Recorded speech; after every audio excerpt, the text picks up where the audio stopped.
You're sitting across from someone at a bar, and they're on their third beer, talking louder with each sip, and something shifts in the air. Not because they're drinking, that's not the point, but because of what starts happening next. The way they interrupt the person next to them mid-sentence, the way they dismiss every opinion that isn't theirs, the way they suddenly become the expert on everything from politics to quantum physics after 2 drinks. And you've seen this before, not just with alcohol, not just at bars, but in boardrooms and family dinners and online arguments and casual conversations where someone reveals, without even knowing it, that they're operating from a place of deep insecurity masked as confidence. Because here's the thing, and this is what most people get wrong, low intelligence isn't about how many books you've read or how high you scored on some test in school. It's about how you move through the world, how you treat information that challenges you, how you respond when you don't know something, how you handle being wrong. It's about the patterns you fall into when your ego feels threatened, when your worldview gets questioned, when reality doesn't match the story you've been telling yourself. And the behaviors that expose this, they're not subtle. They're loud, they're consistent, and once you know what to look for, you can't unsee them. It's the person who never asks questions because asking means admitting they don't know. It's the individual who talks over everyone because deep down, they're terrified of what might be said if they stopped. It's the human being who mocks what they don't understand instead of getting curious about it, who mistakes cynicism for wisdom, who confuses being contrarian with being intelligent. And yeah, sometimes alcohol makes it worse, makes the mask slip a little faster, lowers the inhibitions just enough that what was carefully hidden becomes painfully obvious. But the truth is these patterns exist with or without the beer. They're just easier to spot when someone's guard is down, when the performance of competence starts to crack at the edges. And here's where it gets deeper, where psychology really explains why this happens.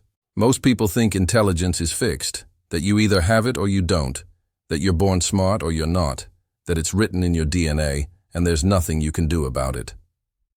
But what researchers have discovered over decades of studying human behavior, over thousands of experiments and longitudinal studies and real-world observations, is that what we call intelligence is actually a choice, a daily practice of how you engage with the world, how you respond to challenges, how you process new information, how you relate to your own ignorance.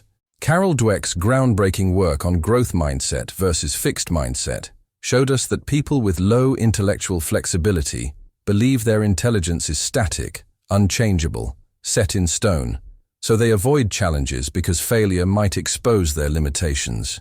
They give up easily when things get hard because why bother if you're just not smart enough? They see effort as pointless, because if you have to try hard, it means you're not naturally intelligent. They ignore useful feedback, because it feels like an attack on their fundamental worth. And they feel threatened by the success of others, because if someone else is smart, it somehow diminishes them. And this creates a loop, a self-fulfilling prophecy, a downward spiral where they never grow because they're too busy protecting the image of who they think they are, defending a fragile sense of self that can't withstand the earthquake of being wrong or not knowing or needing help. Meanwhile, people with high intellectual flexibility do the opposite. They embrace challenges as opportunities to expand. They persist through obstacles because that's where real learning happens. They see effort as the path to mastery rather than evidence of inadequacy. They learn from criticism instead of being destroyed by it, and they find inspiration in others' success instead of feeling diminished by it. 2 completely different ways of being in the world, 2 entirely different relationships with your own mind, and it shows up in every interaction, every conversation, every moment of conflict or collaboration. The person at the bar getting louder with each drink, they're not stupid because they're drinking. They're revealing a pattern that exists in their sober life too. This desperate need to dominate the conversation, to never be wrong, to never be vulnerable enough to say I don't know or I was mistaken or teach me something or I need help understanding this. And that need, that desperate clinging to being right at all costs, it's the hallmark of someone who deep down feels incredibly small, incredibly fragile, incredibly terrified that if they're not the smartest person in the room, then they have no value at all. Let me paint you another picture. And I want you to really sit with this one, because it's going to feel familiar. It's going to touch something you've experienced, either as the person doing it or the person on the receiving end. You're in a conversation with someone, and you bring up something you're genuinely excited about. Maybe a new idea you read about, or a perspective you've been considering, or a solution to a problem you've been working through. And before you can even finish your thought, before you can get to the interesting part, before you can share what made this idea click for you, they shut it down. Not with a thoughtful counter-argument, not with genuine curiosity about where you're going with this, not with questions that help them understand your thinking, but with immediate dismissal, with a wave of the hand, with a tone that says, "You're wasting my time." They say something like, "That's dumb," or "That would never work," or "I already knew that," or "Yeah, but you're forgetting about this one thing that completely invalidates everything you just said." And what they're really saying, what's screaming beneath those words, louder than anything they're actually articulating, is, "I feel threatened by the possibility that you know something I don't. I feel unsafe in this moment where you might be right, and I might have something to learn. I need to regain control of this interaction before my inadequacy is exposed." Because here's what psychology teaches us about intellectual insecurity, what the research makes crystal clear, what you see play out in laboratories and living rooms and comment sections every single day. It can't coexist with curiosity. When someone feels fundamentally unsure about their own intelligence, when their sense of worth is tied up in being the smart one, when they've built their entire identity on knowing things and having answers and being right, their brain goes into protection mode. The second that identity feels threatened, and protection mode doesn't ask questions, it doesn't explore, it doesn't wonder, it doesn't get excited about new possibilities. It defends, it attacks, it diminishes. It does whatever it takes to restore the hierarchy where they're on top and you're below.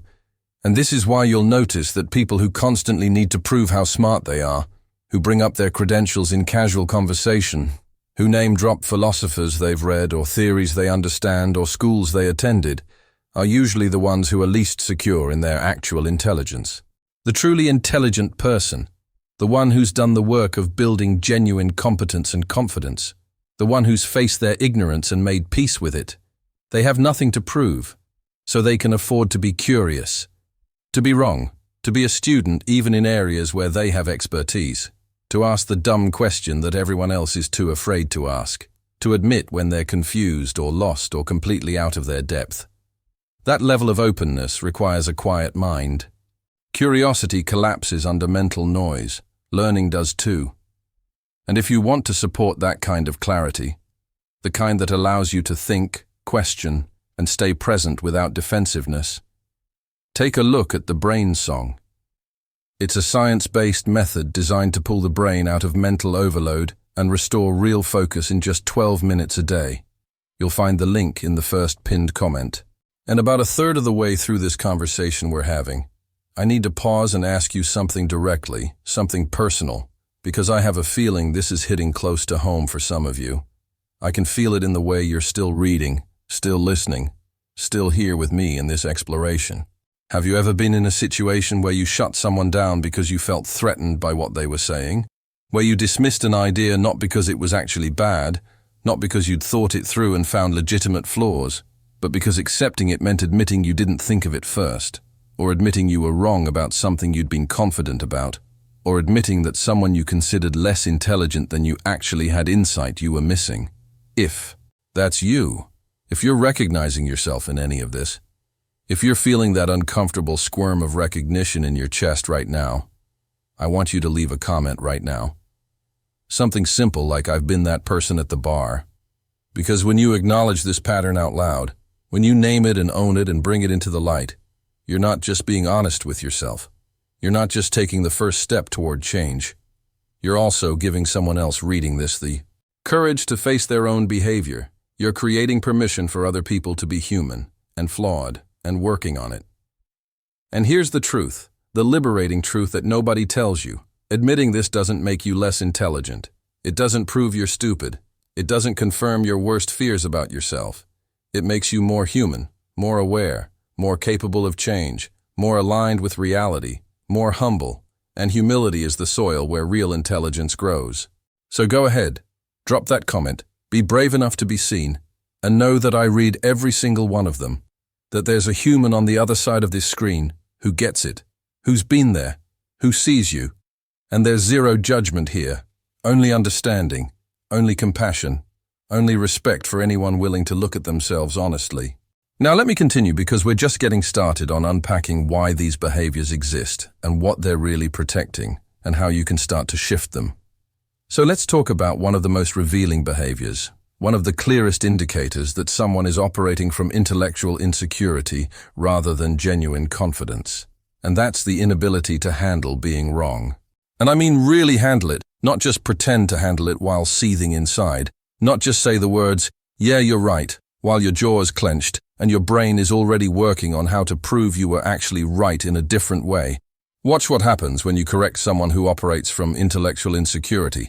When you point out a factual error or a logical flaw or a piece of information they got backwards, their face changes. You can see it happen in real time. The muscles tighten, the eyes narrow or go wide, the color shifts. Their body language shifts. They might cross their arms or lean back or turn slightly away, creating physical distance from the discomfort of being wrong. Their voice gets defensive, the tone changes, becomes sharper or louder or more clipped. And instead of saying, "Oh, you're right, thank you for catching that. I appreciate the correction.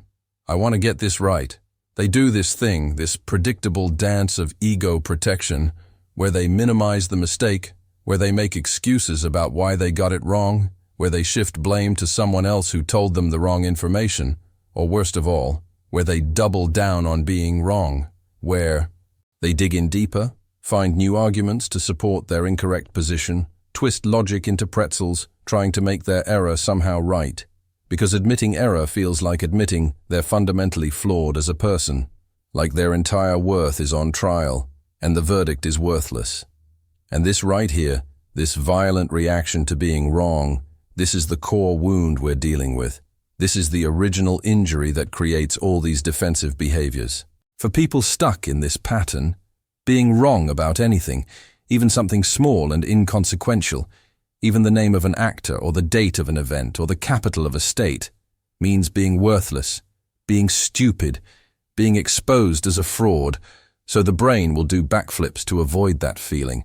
It'll rewrite history, it'll blame others, it'll create elaborate justifications, it'll gaslight you into questioning whether you were actually right, anything to protect the ego from the unbearable weight of imperfection, from the crushing reality that they're human and humans make mistakes, and that's okay. But here's what's wild, here's what turns this whole thing on its head. The most intelligent people in the world, the ones making breakthrough discoveries and solving complex problems and pushing human knowledge forward, are wrong constantly. They're wrong so often that being wrong is just part of their daily experience. They're wrong more times before breakfast than most people are willing to be wrong in a year. And they've developed an entirely different relationship with error, a completely transformed understanding of what it means to be incorrect. They see being wrong as data, as information, as feedback from reality, as the fastest path to being right next time, as evidence that they're pushing boundaries and taking risks and learning. Thomas Edison famously said, "I haven't failed. I've just found 10,000 ways that won't work." And that's not just a cute quote to put on a motivational poster. That's a fundamental rewiring of how failure and mistakes get processed in the brain. That's a complete reframe of what error means about your worth as a person. Meanwhile, the person who can't admit they're wrong, who fights and deflects and doubles down, they're still operating from that childhood place where being wrong meant being punished, being shamed, being told they were stupid or lazy or disappointing. So of course they'll fight tooth and nail to avoid that feeling again. Of course they'll sacrifice truth on the altar of ego protection, because the alternative feels like annihilation. And this brings us to another massive tell, another behavior that instantly exposes someone's level of intellectual security.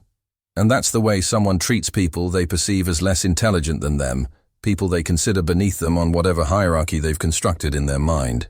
Because here's a hard truth, a truth that makes people uncomfortable when you say it out loud. How you treat the waiter, the janitor, the person who didn't go to college, the individual who doesn't speak your language perfectly, the immigrant with an accent, the person working a minimum wage job, the human being who maybe didn't have the same educational opportunities you had. That reveals everything about your actual intelligence, about your wisdom, about your character, about whether your confidence is real or performed. People with genuine intellectual confidence, people who are secure in their knowledge and abilities, they don't need to put others down to feel smart. They don't need to create hierarchies where some people matter and some people don't. They understand that intelligence comes in countless forms, that the person cleaning the office might have more emotional intelligence in their pinky finger than most CEOs have in their entire body, that wisdom isn't found only in books but in lived experience, in street smarts, in the ability to navigate complex human situations with grace, in knowing how to fix things and build things and grow things and heal things. They understand that formal education is one tiny slice of human capability, that some of the smartest people they'll ever meet never set foot in a university, that brilliance shows up in a grandmother's intuition and a mechanic's diagnostic skills and a farmer's understanding of seasons and soil and a caregiver's ability to read unspoken needs. But the person who's insecure about their intelligence, who's constantly measuring themselves against others and finding themselves lacking, they need the hierarchy. They need someone to look down on to feel up about themselves. They need to believe that their college degree or their vocabulary or their job title makes them fundamentally better than other humans. So they mock accents, they dismiss blue-collar workers, they roll their eyes at anyone who doesn't use the right vocabulary or reference the right cultural touchstones. They treat service workers as invisible or inconvenient. And in doing so, they reveal the poverty of their own understanding, the narrowness of their worldview, the fragility of their self-worth. Because real intelligence recognizes intelligence in all its forms. Real wisdom bows to the wisdom in others, whoever they are, wherever they come from. Real confidence doesn't need to diminish anyone to shine, doesn't need to push anyone down to feel elevated, doesn't need to prove superiority because it's not threatened by equality. Let's talk about another behavior that screams intellectual insecurity, that announces someone's fragile ego from across the room. And that's the inability to say, I don't know. The absolute refusal to admit ignorance about anything, ever, under any circumstances. Think about how rare it is to hear those 3 words. Think about the last time someone actually said them to you in a conversation. Genuinely, without immediately following it up with, but I think, or I heard somewhere, or I'm pretty sure. Most people, when asked something they don't know, when confronted with the limits of their knowledge, will fake it. They'll give a half answer full of qualifiers and hedging. They'll change the subject smoothly, like a politician dodging a question. They'll act like the question isn't worth answering or is somehow beneath them. They'll laugh it off or make a joke. Anything but admit cleanly and directly that they don't have the information, that there's something they haven't learned yet, that their knowledge has boundaries.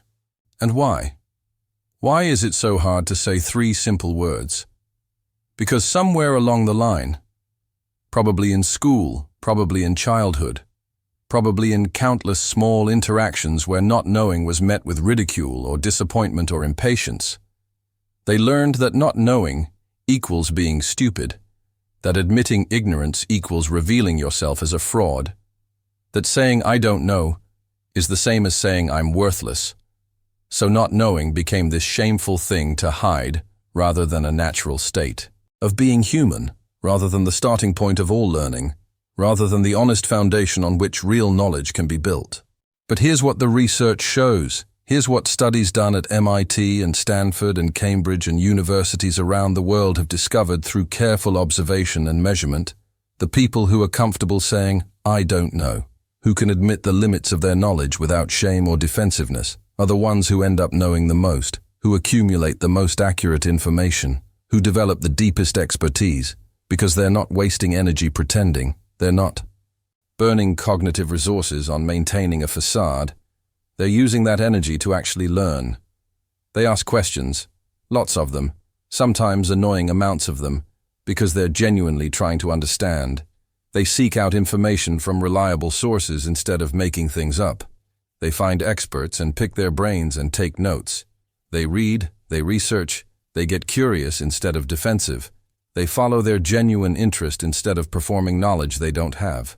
Meanwhile, the person who can't say "I don't know" stays stuck in their limited understanding, building a house of cards made of half-truths and assumptions and things they vaguely remember hearing somewhere. And eventually that house collapses, usually in public, usually in a conversation where someone with actual knowledge exposes the gaps, usually in a way that's more embarrassing than just admitting ignorance would have been in the first place. And then they're not just someone who doesn't know something, which is fine and normal and human. They're someone who pretended to know and got caught, which damages credibility and trust in ways that are hard to repair. And here's where we need to talk about confirmation bias, because this is the mechanism, the psychological process, the mental shortcut that keeps people trapped in low intellectual functioning, that prevents growth even when they want it, that creates echo chambers of their own beliefs that get smaller and more rigid over time. Confirmation bias is your brain's tendency to seek out information that confirms what you already believe and ignore or dismiss or rationalize away information that challenges it. And everybody does this to some degree. It's not a character flaw unique to dumb people. It's a feature of human cognition, not a bug. It's how our brains evolved to save energy and maintain consistent worldviews and avoid the constant stress of updating beliefs.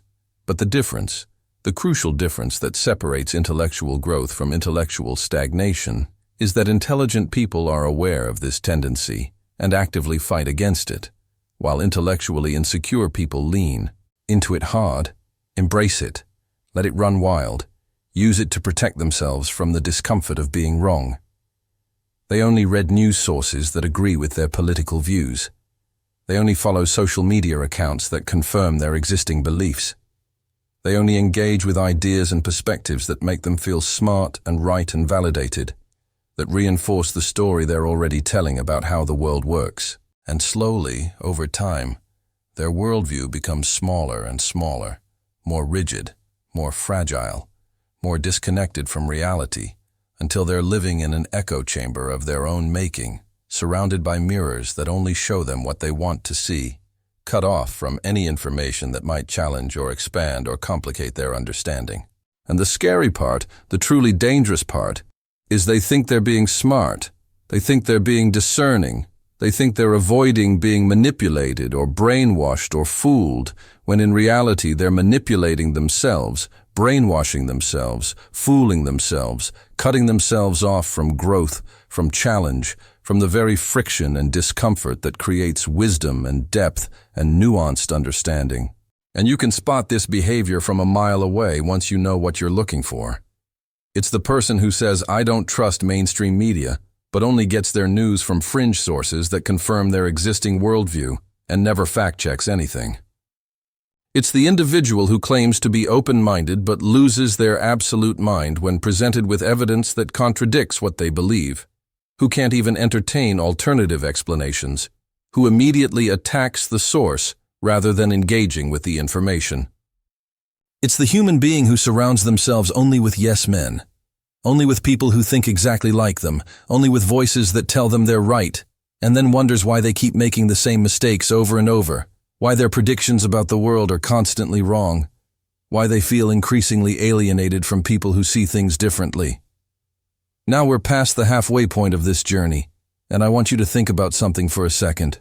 If this video is resonating with you, if you're recognizing these patterns either in yourself or in people around you, if you're feeling that mix of discomfort and recognition, and maybe hope that understanding this could lead to change, do me a favor and hit that like button.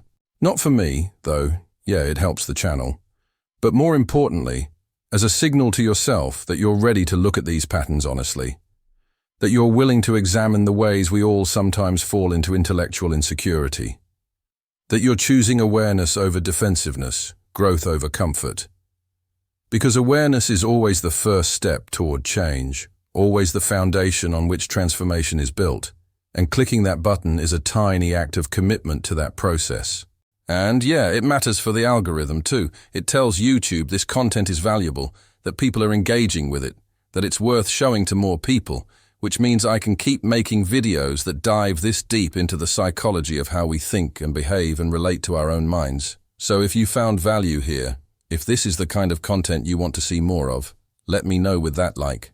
Let's shift gears and talk about intellectual humility, because this is the antidote to everything we've been discussing. This is the medicine that heals the wound of intellectual insecurity. This is the practice that transforms how you relate to knowledge and learning, and your own limitations.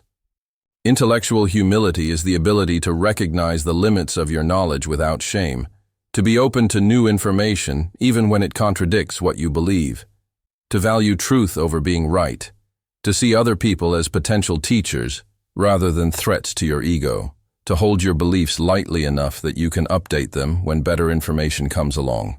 And research shows, study after study confirms, that intellectual humility is one of the strongest predictors of actual learning, of growth, of wisdom, of making good decisions, of having accurate beliefs about the world. People with high intellectual humility are better at updating their beliefs when presented with new evidence. They're not stubborn or stuck. They're flexible and adaptive. They're more accurate in their judgments about complex situations, because they're considering multiple perspectives instead of just their own. They make better decisions because they're not constrained by ego. They can change course when they're wrong instead of staying committed to a failing strategy just to avoid admitting error. They have stronger relationships because people trust them, because you can have real conversations with them without walking on eggshells, because they don't make everything a competition about who's smarter. They're more respected by their peers, even by people who disagree with them, because there's something deeply compelling about someone who can say, "I was wrong about that," or "I need to think about this more," or "You've given me something to consider." And here's the kicker. Here's the thing that makes intellectual humility not just morally good but pragmatically valuable. They're generally happier, more satisfied with their lives, less anxious, less stressed, because they're not carrying around the exhausting burden of having to be right all the time, of having to defend every position, of having to maintain a perfect image of competence and knowledge. They can relax into not knowing. They can be curious without fear. They can engage with the world as it is rather than as they need it to be to protect their ego. But cultivating intellectual humility requires you to do something terrifying, something that goes against every instinct your ego has developed to protect itself. You have to get comfortable with uncertainty, with not having all the answers, with being a work in progress, with the possibility that you've been wrong about things you were absolutely certain about, that you've built parts of your identity on beliefs that might not be true. And for people who built their entire sense of self on being the smart one, the one who knows, the one who has it figured out, the one people come to for answers, this feels like death, like an unraveling of self, like stepping off a cliff into nothing. So they resist it with everything they have, which ironically keeps them trapped in the very ignorance they're trying to avoid, keeps them small when they could be growing, keeps them stuck when they could be evolving. Another massive tell of intellectual insecurity, another neon sign that someone is operating from fear rather than confidence, is the need to have the last word in every argument, every disagreement, every debate, no matter how small or inconsequential. You know this person, you've encountered them in your life. Hell, maybe you've been this person and you're squirming as you read this because you recognize yourself. The conversation is clearly over. The points have been made from all sides. Everyone's exhausted. The discussion has reached its natural conclusion, but they can't let it go. They can't walk away. They can't resist sending one more text, making one more point, getting in one final jab, having one last rebuttal, because somewhere in their nervous system, somewhere in the primitive parts of their brain that developed long before language or reason, not getting the last word feels like losing, and losing feels like annihilation, like death, like proof that they're worthless. And this behavior, this compulsive need to be the one who gets the final say, it doesn't come from intelligence. It doesn't come from having better arguments or more knowledge. It comes from fear, from a childhood where maybe they were silenced, where their voice didn't matter, where they weren't allowed to talk back or disagree or have their own opinion, where power in their family meant dominating the conversation and shutting everyone else up. So now as adults, they can't tolerate the vulnerability of letting someone else have the final say. They can't bear the feeling of a conversation ending without them on top, without them winning, without them having successfully defended their position. But here's what they don't realize. Here's what their fear won't let them see. The person who can walk away from an argument, who can let the other person have the last word, who can say we disagree, and that's okay. I respect your perspective even though it's different from mine. That person is operating from a place of deep security, real confidence, genuine strength, because they know their worth isn't determined by winning every debate. Their intelligence isn't proven by shutting someone else up. Their value exists independent of being right. Their sense of self is solid enough to withstand disagreement without crumbling. And there's something deeply powerful in being able to just stop, to let it be, to walk away from a fight you could continue, to choose peace over being right, to value the relationship over your ego.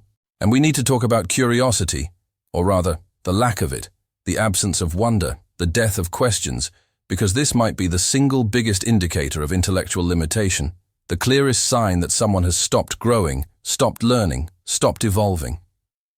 Curious people ask questions, lots of them, sometimes annoying amounts of them, the kind of questions that make other people roll their eyes or sigh or say, "Why do you need to know that?"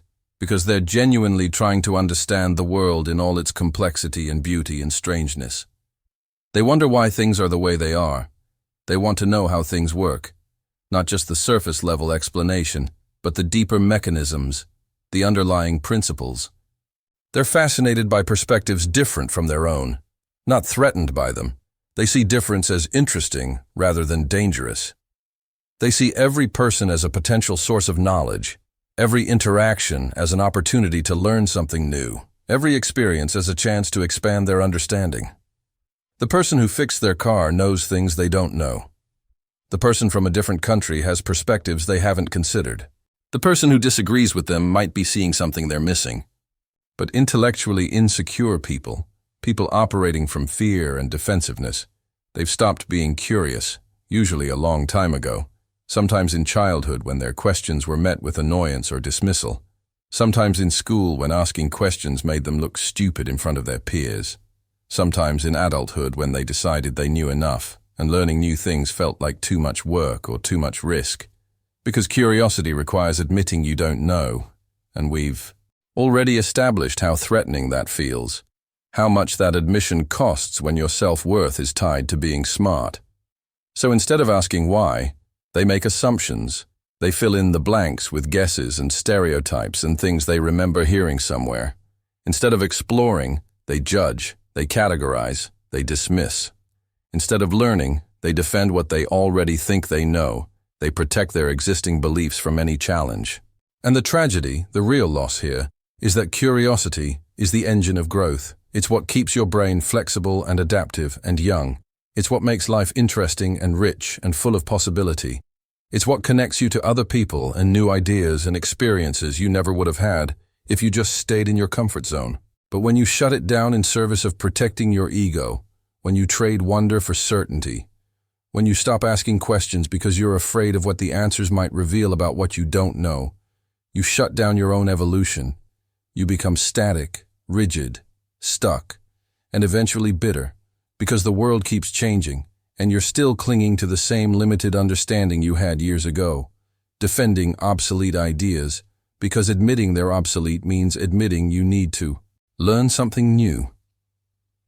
Here's another one that's subtle but powerful, another behavior that once you see it, you can't unsee it, and that's the inability to admit when someone else has a good idea, the refusal to give credit where credit is due, the compulsion to either take credit yourself or find some flaw to focus on so you don't have to offer genuine praise.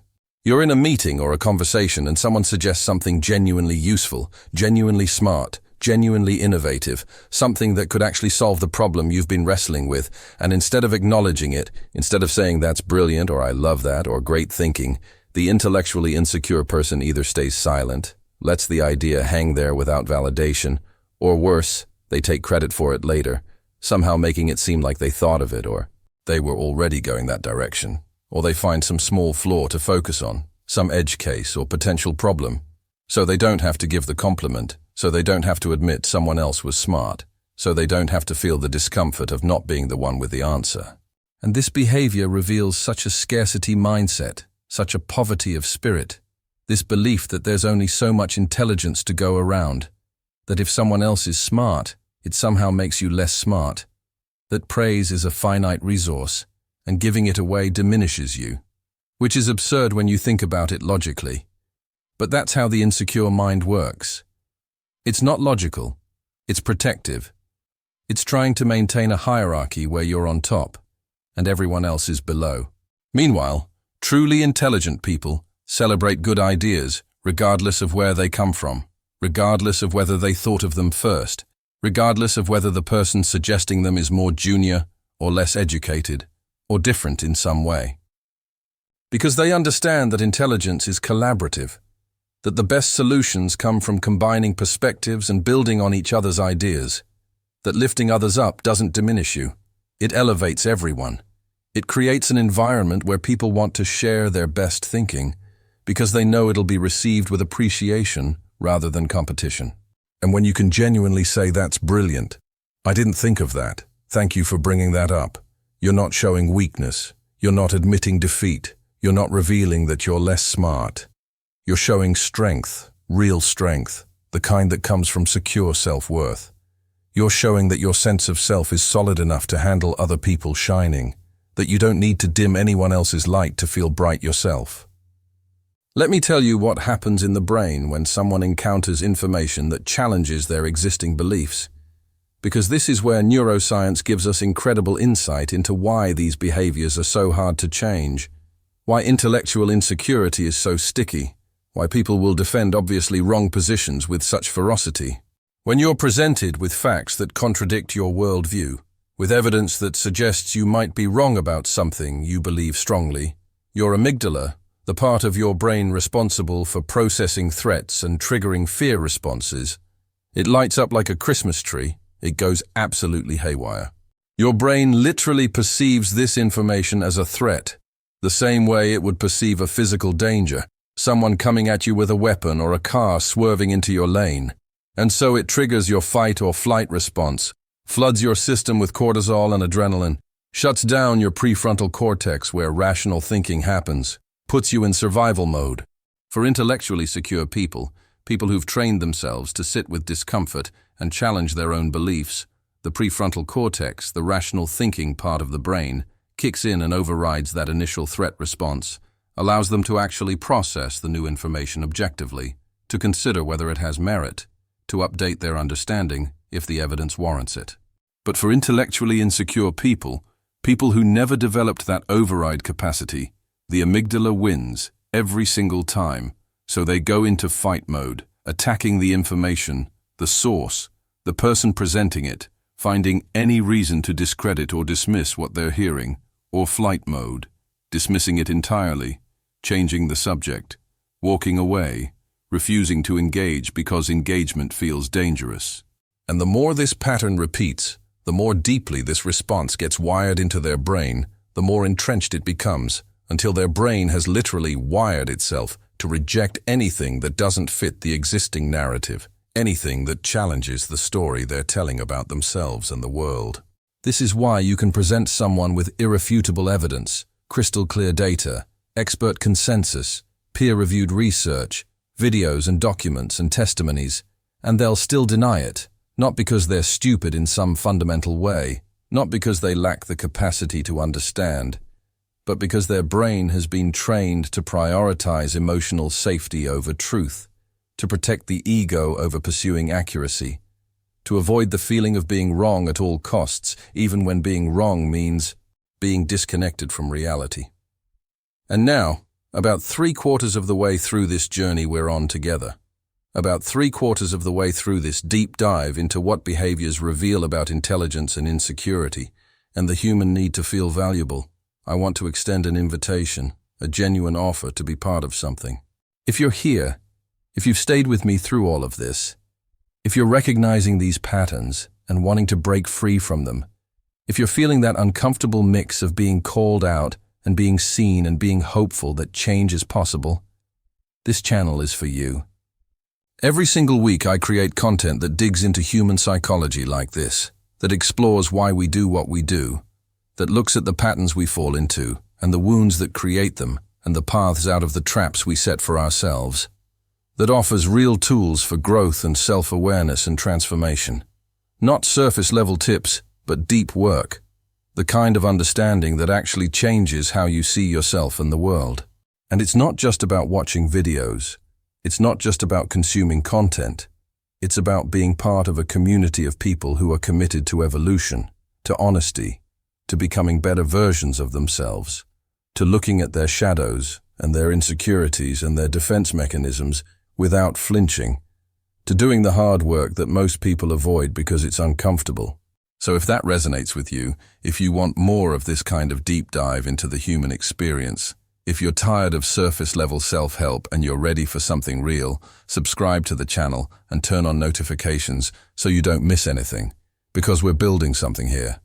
A space where it's safe to question yourself, to challenge your assumptions, to admit you don't know, to be wrong and learn and grow from it, to be human in all your messy complexity. And I'd love for you to be part of that, to add your voice and your experience and your journey to this community we're creating together. Now let's bring this home, let's land this plane, let's talk about what all of this means and where we go from here. Here's the truth that nobody wants to hear, but everyone needs to understand. The truth that's both humbling and liberating if you can really take it in. The behaviors that expose low intelligence, the patterns we've been exploring throughout this entire conversation, they're not permanent sentences, they're not tattoos on your soul, they're not who you are at your core in some fixed and unchangeable way. They're patterns, learned responses, defense mechanisms you develop to protect yourself from pain, and patterns can be changed, responses can be unlearned, defenses can be dismantled when they're no longer serving you.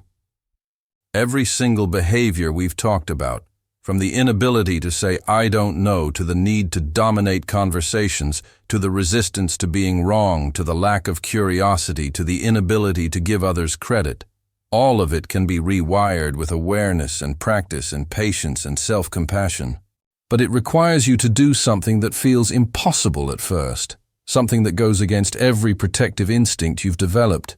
You have to be willing to feel stupid, to feel uncertain, to feel like you don't have it all figured out, to sit in the discomfort of not knowing without immediately rushing to fill that space with false certainty.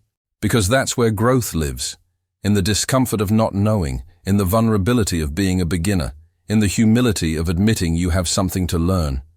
The person sitting at that bar getting louder with each drink, dominating the conversation, dismissing everyone else's ideas, needing to be right about everything. They're not a lost cause. They're not beyond help. They're not stupid in some fundamental way. They're a human being who learned somewhere along the way that vulnerability equals weakness, that admitting ignorance equals worthlessness, that asking for help equals failure, that being wrong means being unlovable, and those lessons, as painful as they are, as deeply embedded as they might be, they can be unlearned. You can teach yourself that it's safe to not know, that it's powerful to be wrong and course correct, that real intelligence isn't about having all the answers. It's about asking better questions, being open to learning, valuing truth over ego, connecting with others instead of competing with them. And here's where it gets really beautiful, really hopeful, where the possibility of transformation becomes something you can actually touch and feel and move toward. When you start practicing intellectual humility, when you start saying "I don't know" and "I was wrong" and "teach me" and "I need help understanding this," and that's a great point I hadn't considered, something magical happens, something that changes not just how other people see you, but how you see yourself. People start trusting you more, respecting you more, wanting to be around you more, wanting to work with you and collaborate with you and share their ideas with you. Because humility is magnetic in a world full of people performing certainty. Because authenticity is rare and valuable and deeply attractive in a culture that rewards fake confidence. Your relationships deepen because you're no longer competing with everyone. You're no longer keeping score. You're no longer making every interaction about proving your worth. You're just present, just honest, just real.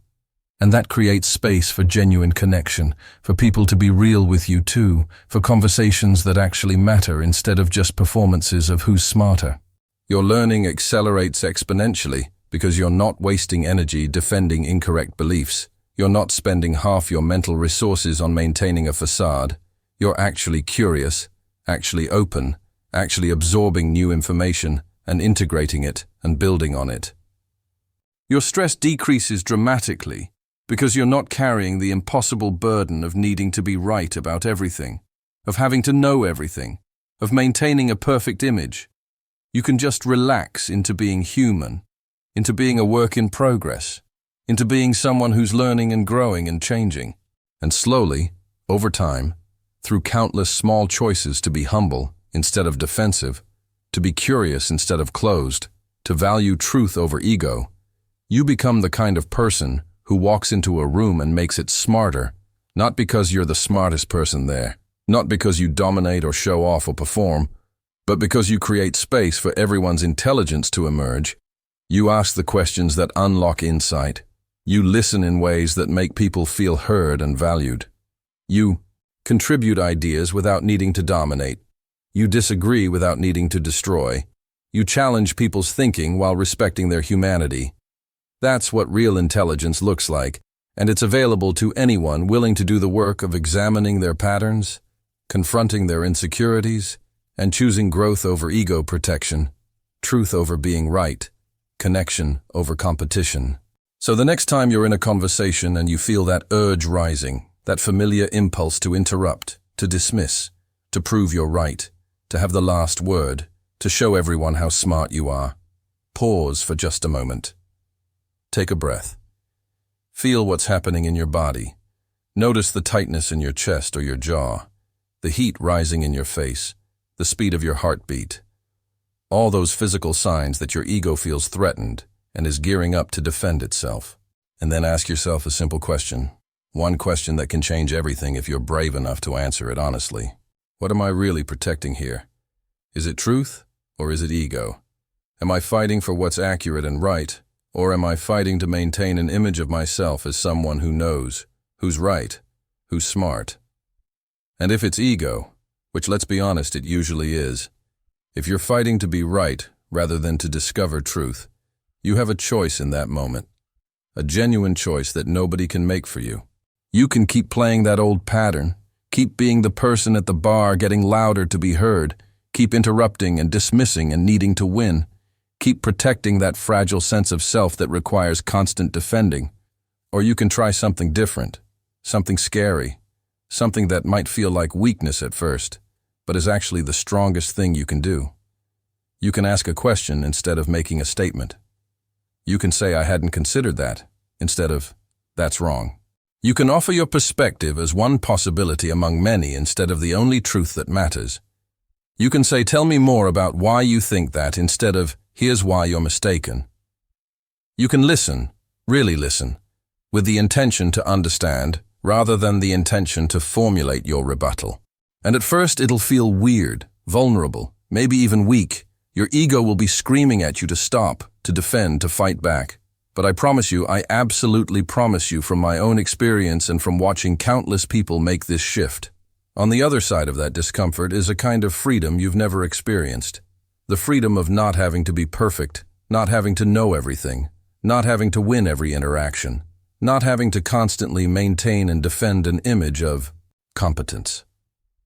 The freedom to just be human, learning, growing, evolving, making mistakes and learning from them, being wrong and updating your understanding, surrounded by people who appreciate your honesty more than your performance of intelligence, who trust you more because you're real, who want to share their best thinking with you because they know you'll receive it with genuine curiosity rather than competitive defensiveness. That's the life waiting for you on the other side of your ego. And all you have to do is be brave enough to say those 9 words that change everything. I don't know, I was wrong. Teach me. Those 9 words, they'll change your relationships. They'll change how you learn. They'll change how you see yourself. They'll open doors you didn't even know were closed. They'll connect you with people and ideas and possibilities that your defended ego has been blocking for years. And the best part, the truly liberating part, is that you don't have to wait. You don't have to go to therapy for 10 years or read 100 books or completely transform yourself before you can start. You can start right now, in your next conversation, with one small choice to be humble instead of defensive, curious instead of closed, human instead of perfect. That's all it takes. Just start.